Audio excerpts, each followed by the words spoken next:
This is Carolina Business Review. Major support provided by Colonial Life, providing benefits to employees to help them protect their families, their finances, and their futures. High Point University, the premier life skills university focused on preparing students for the world as it is going to be. Sunoco, a global manufacturer of consumer and industrial packaging products and services with more than 300 operations in 35 countries.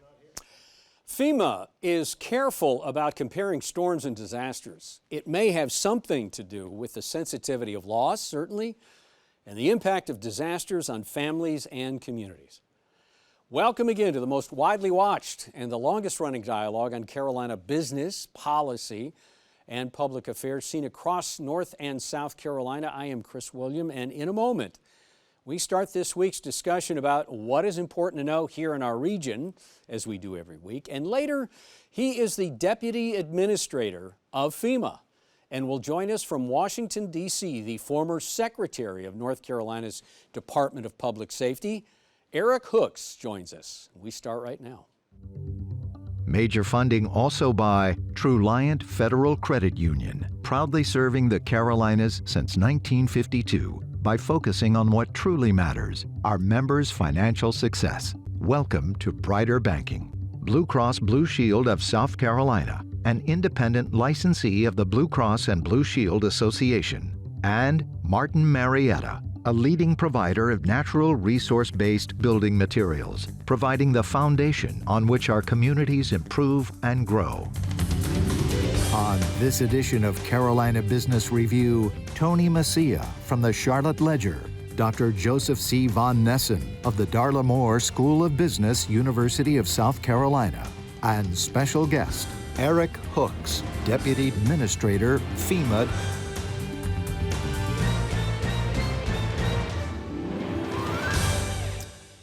Hello, welcome again to our program. Joey, Tony, good to have you both back.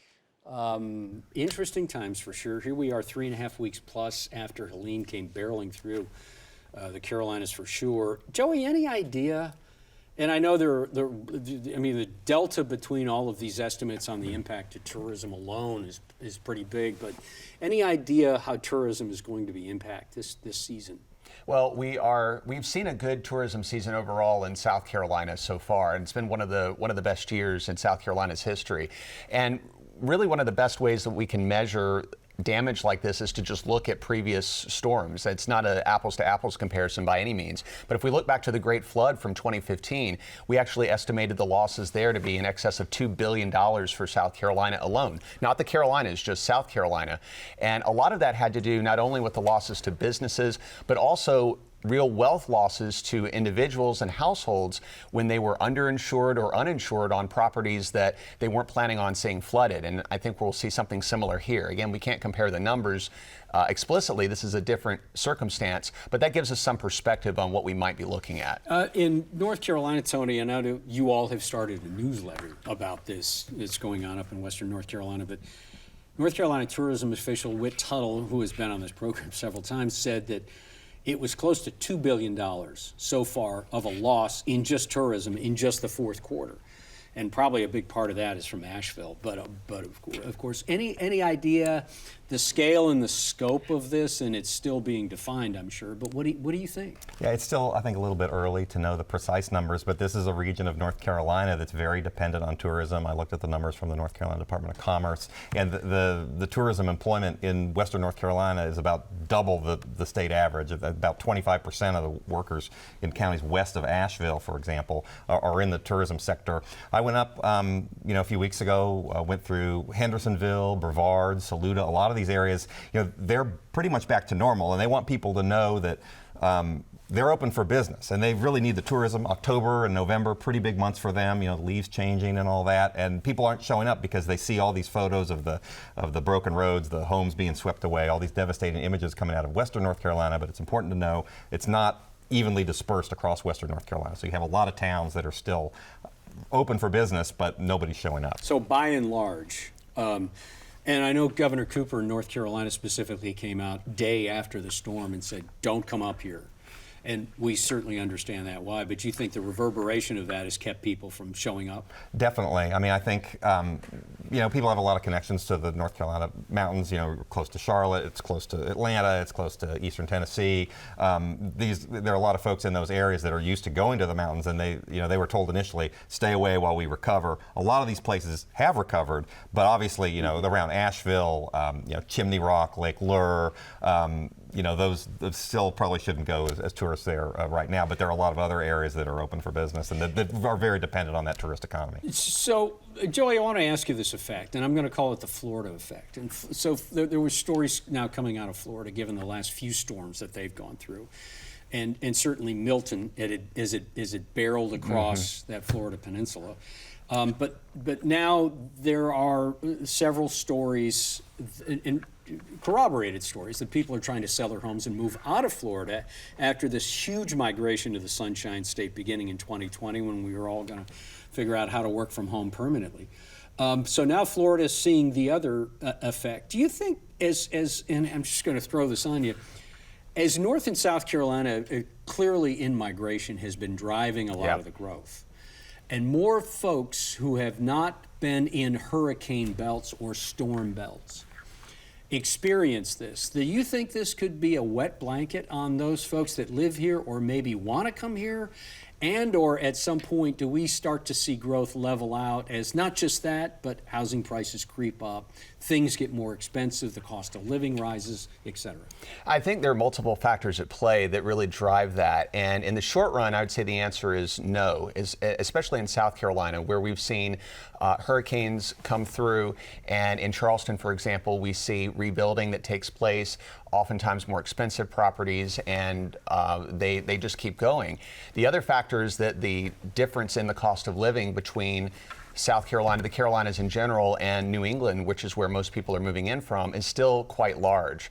So there's still an advantage coming in. People weigh those trade-offs. But the other factor is insurance, the difficulty in getting insurance and the cost of getting insurance. And where is that trade-off? Where does that cost difference kick in? Again, in South Carolina, we don't see it. I don't know that we're going to be seeing it in the near term, but I think those are the main factors that individuals are weighing when trying to make that decision. But overall, when we look at the cost differences, there's still a major advantage in the Carolinas, and I think that's the major factor, and that's not going to change. Do you think property and casualty insurers will continue to raise premiums at a higher rate than the rest of the nation? Is this going to exacerbate the issue? Oh yeah, I think almost certainly it will. It's just a question of what that looks like in terms of specifics.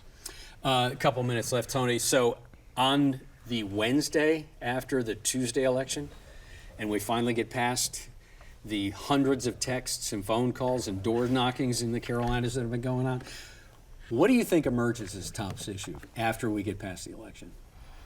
Gosh, if we're saying, okay, we're not going to count the election and we're not going to talk about Western North Carolina, what else is there? I think, there's a big focus, I think right now, a lot of the business community is looking at interest rates and, the Fed rate cut. What is that going to do? What's going to happen there in investment? But it's hard to get past these things. Obviously the tragedy in Western North Carolina is huge for the Carolinas, for both states. And, it sort of remains to be seen what's going to happen. I mean, these are a lot of rural areas that have been kind of holding their own and defying the trend towards population loss. They've been really holding their own. Asheville obviously has boomed, but usually after these natural disasters, you have people leave for a period of time, especially people with the means to be able to leave. And so, what's that going to do long term to the Western North Carolina economy and the state's economy? Well, I guess we'll see. So what bubbles up is number one, number two issues after the election? I think from a national perspective, inflation is the main concern, or the main wild card going into 2025, because with interest rates being a major concern for the business community, that's going to be influenced by whether inflation continues to tick downwards. And I think there's a real chance we could see it tick back up above 3% in 2025, because there are a lot of factors that are still fighting the Fed. Everything from strong consumer spending to the ongoing labor shortage to deficit spending from the government that we expect next year, regardless of who's elected. So we're likely to see continued stimulus on the demand side. And so again, I think there's a lot of uncertainty about where inflation is headed still. So thank you, gentlemen. Stay with us. We've talked so much about what's going on in Western North Carolina, upstate of South Carolina. In the Lowcountry of South Carolina as far as disasters. We're going to bring a special guest in just a moment to more closely address that. Coming up in the next few weeks on this program, Peter Hans is the president of the UNC system. He will join us. Also, the South Carolina Secretary of Transportation, Justin Powell, will be our guest on this program, as well as Harry Sedaris. Talk about being the point of the spear. He is the president of Duke Energy. Harry Sedaris from Duke Energy will join us on this program as well. And all should be very interesting dialogues. We hope you will tune in for that. Just gauging the aftermath of a hurricane pales in comparison to the real loss of life, certainly property, community, and money in the wake of this year's storm season so far. Just the absence of tourism dollars expected to be in the billions, as we just have talked about. And the rebuilding effort after Hurricane Helene tops now 50+ billion, boggling numbers. Joining us now from his office in D.C., but someone who's been very much on the ground here in the Carolinas, and not just recently, is the Federal Emergency Management Agency's Deputy Administrator. We welcome Erik Hooks. Mr. Administrator, welcome to the program. It's nice to see you, and thank you for joining us. Thank you for allowing me to join the discussion today. Mr. Hooks, let's start with an easy question, maybe easy to answer, but tough to deal with, and that is, how is the recovery going along? What have you seen? Where are we now based on where we were 3.5 weeks ago? Sure, but let me first start by saying that all our hearts in the federal family grieve with those communities that have lost loved ones, lost their property. But along with our hearts and prayers that are with them, our action is with them. We have been decisively engaged in this response and recovery from this massive storm. And, just taking us back to the beginning, it started off the shores of Florida and quickly moved up the coast and engulfed and impacted 6 different states. And we continue to be engaged with a number of states that are in different stages of their recovery as well. And so overall, we have over 5,000 FEMA staff in the impacted states, and that's part of the 6,000 plus federal family responders that are supporting local and state communities and diligently working through the impacts of these storms to provide relief to those survivors that have been impacted across the entire theater. And I know today we'll talk more specifically about North Carolina and South Carolina. Mr. Hooks, is there something to know for viewers or others that don't live in Western North Carolina, haven't been in Western North Carolina for a while, if at all, that would be important to know versus the boots on the ground?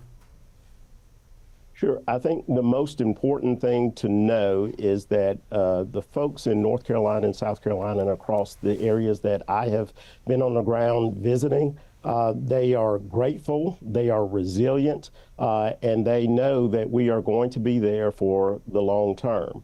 North Carolina in particular was the first state to accept a FEMA integration team back in the time when I served as the Secretary of Public Safety. So we have a team that is from the federal government with FEMA specifically, embedded with your state emergency management. Both North Carolina and South Carolina have very mature emergency management operations that work collaboratively with the federal government, and we were all pre-postured before the impacts of the storm ever arrived. In the long term, the thing to know is that this recovery is going to be daunting and it's going to take a long time. And I know firsthand that recovery never comes fast enough. However, we are not only inventorying our challenges, but inventorying the assets that we have, including of the money that is going directly to survivors. And I also want to encourage people, not just outside of the impacted area, but particularly those in the impacted area, please register. Please go to disasterassistance.gov. You can also download the FEMA app to register for individual assistance.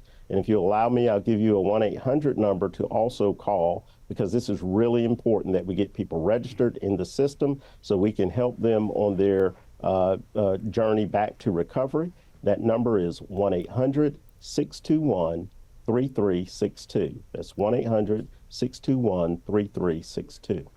Tony, question? Yeah, my question is, after this storm hit, you saw a huge outpouring of people and resources, people wanting to help. You had a lot of nonprofits there on the ground, Manna Food Bank, Samaritan's Purse, many, many others. What exactly is the role of FEMA? Because you saw some people coming out and saying, well, I haven't seen FEMA, I haven't seen the boots on the ground. Most of the aid to me has come from private citizens. What is the role of FEMA, and how does it work with these nonprofits and individuals who want to help?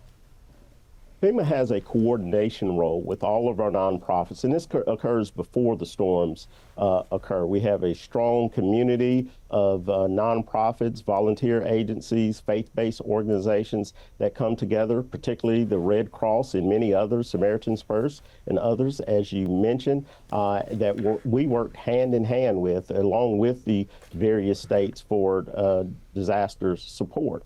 Also, you have seen a number of military deployments in the area. FEMA underwrites the cost for those military deployments, the National Guard, the soldiers that came in from Fort Liberty. We underwrite those costs. And so we're there, whether you see somebody in a FEMA jacket or not, to support the community in the initial response. We also pay and train for the urban search and rescue teams that are there on the ground in those even before the storm strikes, so that as soon as the storm passes, they can get into the fight and engage in that life-saving, life-sustaining activity, again, with our state partners. And so that hopefully kind of brings us up to date on some of the things that you don't see, that FEMA's in that coordinating posture along with other federal family members supporting these communities impacted. Joey? I'm curious about some of the long-term changes that you're seeing because of the changing demographics in the United States, with the population aging and, of course, a greater percentage of citizens that may not be as computer literate, and with resources available either exclusively online or largely online. Is there an effort that your team is using to address that scenario where you want to be able to provide disaster relief to an aging population effectively, especially for those either that don't have internet access or, again, are less computer literate? Yes, a very great question. We specifically focus on preparedness far in advance of storm, and we tailor specific messages to different populations. And we have had campaigns that we have focused particularly on those that are maybe an older population. And you're absolutely correct. There are a lot of number of older populations that do not use apps or go online. And so we are intentional about meeting people where they are. So we have disaster assistance teams out in the field that go door to door to meet people where they are. We have, in fact, 19 DRCs that are set up. These are disaster recovery centers that are set up in North Carolina in particular that can receive people, get them registered. And so we have a variety of ways, both the electronic means as described, but we have people out in the field willing to talk to people in parking lots, in their homes, in shelters, wherever they are, so that they can avail themselves to the federal assistance that they deserve. Mr. Director, there's not, or Mr. Administrator, there's not many things in the wired world that are not known or not revealed so quickly. And in the early hours of what happened with Hurricane Helene, there was all kind of data, there were all kinds of video, there was all kind of chatter on social media about what is and what's not being done, misinformation/disinformation. The agency got a lot of criticism about not being on the ground. So a couple of questions. Was the agency there early, and did the agency's early response fit what your responsiveness would like to be in disasters? Yes, we have always had a forward-leaning posture to address these storms. Again, as I described earlier, there are a lot of activities that FEMA pre-postures with our search and rescue teams, our military personnel that are deployed in the area and to support those communities. We have incident management teams that were placed in each one of the states to support the planning and response efforts. And so those are things that people typically don't see. We certainly have had to fight through the noise of mis and disinformation. Some of it is just people not knowing. Some of it has been directly intentional. And so we have had to try to step through the noise. We've established a rumor page on our FEMA.gov page so that people can understand the impact of the mis and disinformation. And the sad thing about it is that it will sometimes prevent disaster survivors who are most in need from coming forward because they have heard a narrative out there on social media or have somebody espouse information that's blatantly false and may discourage them from coming forward. Tony. Because of your background, you know North Carolina pretty well. One of the things that was maybe a little bit surprising is that it hit an area that is not really known for hurricanes. I mean, Florida, every year they're threatened. Western North Carolina, not so much. Is there anything in particular that makes this disaster more challenging given the geography of where this hit?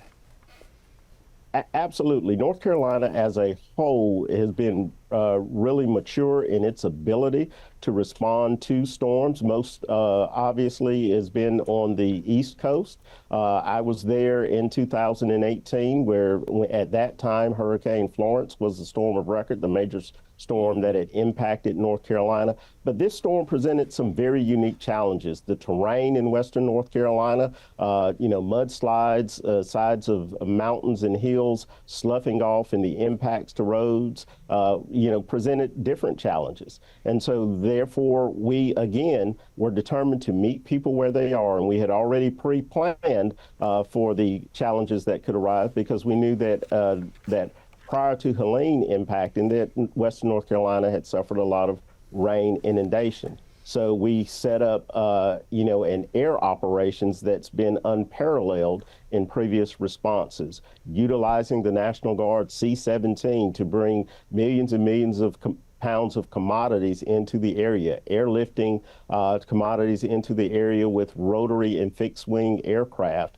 into the area. That is how we supported this community with the unique challenges. We also certainly engaged the entire federal family. Secretary Buttigieg from the Department of Transportation exercised emergency authorities that he had to provide North Carolina $100 million in emergency funds to work with the Department of Transportation to get roads restored, and they're working through those projects as well.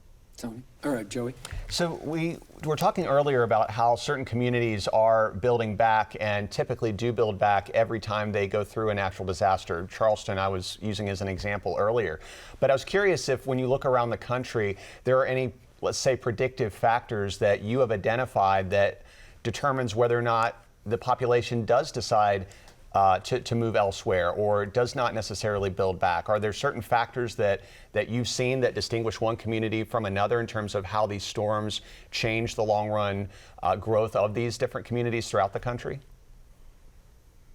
Right. Repetitive impacts to communities vary place by place. Some communities that are more transient, people have moved in, they may be more willing to move out of those communities, but you also see a lot of communities that people live there, have lived there for generations, and they have such a close tie to those communities that they are not in a position and don't want to lose that sense of community from where they're at. So there are a lot of economic, social, and personal factors, and even sometimes religious ties to the land that go into those decisions made by individual communities. We at FEMA and across the federal family, we work to serve the unique needs of those communities. So we don't come in imposing a solution as to whether or not they should automatically rebuild or stay, but we want to make sure that all communities are educated about the threat environment that they have, and that they also educate the federal government as to what their particular unique needs are, so that we can work together to solution real resources and improvements for their recovery. Sir, we have less than a minute left, and just very quickly, I know in most stories, like anyone that is going through an infirmity gets a lot of attention about taking care of a particular person or a family, but it's usually the caregiver that suffers as much. And I would hope, in these last 30 seconds, sir, that the mental health and the behavioral health and the health care of the FEMA workers is also pretty high on your priority list. In about 20 seconds. Yes, the Administrator Criswell and I have been extremely focused on the mental health of our FEMA workforce as they work in communities, taking on the trauma of those communities, as well as focusing on the mental health as well as physical health as for survivors as well. So this is very much a part of what we do. Mr. Hooks, I wish I didn't have to cut you off. Thank you for joining us. I know you're drinking out of a fire hose, sir, and our congratulations to all the work. And thank you for joining us. Be safe. Thank you, sir. Thank you. Joey, good to see you. Good to see you, Chris. Always nice to have you. Thanks, Chris. Until next week, I'm Chris Wood. Thank you all. Gratefully acknowledging support by Martin Marietta, Blue Cross Blue Shield of South Carolina, Truliant Federal Credit Union, Sunoco, Colonial Life, High Point University, and by viewers like you. Thank you.